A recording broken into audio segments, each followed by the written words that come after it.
Welcome to Still a Part of Us. And again, thank you so much, Sebastian, for coming and speaking with us.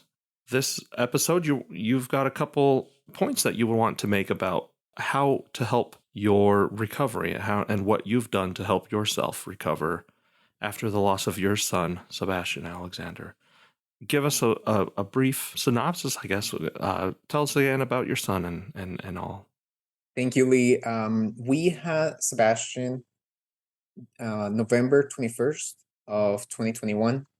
He came out a day after he was due. So he's 40 weeks. A day after, that's when we went to the emergency room, and then we found out that he didn't have a heartbeat. So he was our stillbirth. It's definitely a challenging episode in our Yeah, life yeah. to go through the loss of a child. But the things that I start thinking about, the aspects or the scenarios that have helped me be able to cope with it and grow from it, is giving yourself time. When it first happened, I didn't know how long it was going to take me to grieve. I didn't know how long it was going to take me to be able to go out and run, or be able to function, because you never Yeah, really go back to regular yeah. functioning. I put quotes in that function one. So that's a big one. Give yourself that time to whatever you feel like your body needs, and your soul and your mind, because it is a shock that you were Hmm. not expecting. Yeah. It's something different from the traditional, being pregnant and having a baby, which is the stillbirth. The other thing that also helps is to give yourself that time, but being mindful that you should set some time frame of, like, okay, once I get through 1 weeks, 2 weeks, and I feel a glimpse of feeling better, start getting yourself those deadlines of, okay, by next month, I want to start going outside at least once a week, Yeah. or I want to start doing a normal between quotes activity, which is going to the mall or anything else like that. But giving yourself some goals. What we did, and please don't think that I'm telling you, you guys have to do the same thing, Hmm. is we said at least once a quarter we were going to take a trip. We're going to go somewhere else. We were going to go to Orlando, the Disney World, or we were going to go to, we started planning New York. I had never been to New York, so we planned that one. And everything kind of like helped us follow a path without Hmm. thinking about it, Yeah. because you're still numb from it.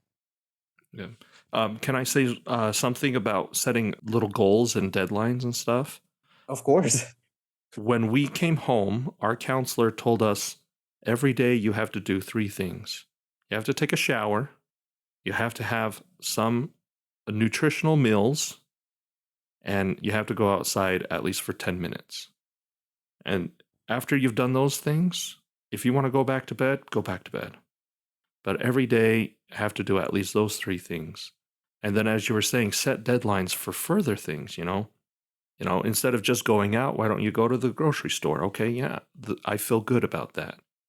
Next week, let's go to a movie. Let's go, and as you slowly build up, those little deadlines, as you said, like, hey, next week, I don't know if I'm going to be able to go on an airplane to New York right after, but hey, maybe in 3 weeks, 4 months.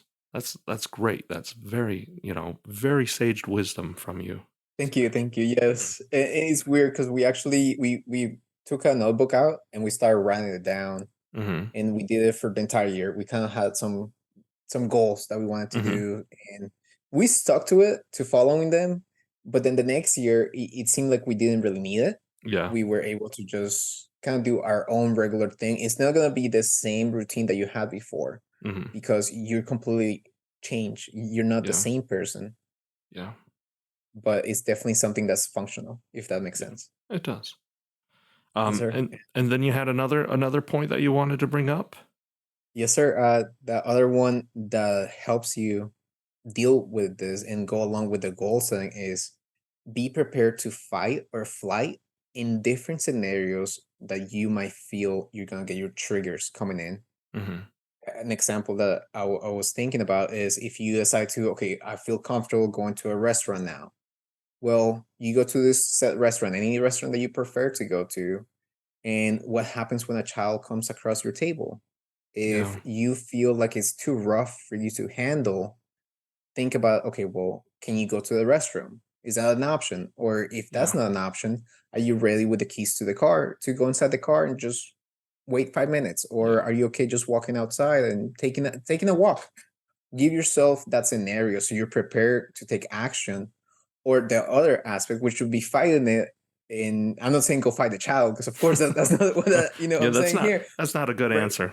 No, no, no. But go fight what triggers it, and is the fact that your child's not there. So just picture your child being there. Like, how would it be if your child was there at that stage, or if Mhm. you would you have brought him in with you in bassinet? If you're thinking of the baby stage, or once he's older, would you let him run around like that other child was Yeah. doing? So different ways that you can take those scenarios. I feel Yeah. like it helps you, just because when you're numb and you have pretty much lost everything when you go through the stage, it's hard for you to react at that moment. But if you pre-stage all those different scenarios and how Yeah. you can react, it makes it easier to just be like a rehearsal of something that you knew you were gonna do. Yeah. This does take some thinking beforehand, Yes. like, hey, I do have to think about if I'm at the grocery store and a little kid throws some stuff on the ground, what am I going to do? If I'm at the restaurant and a kid's running around, what am I going to do?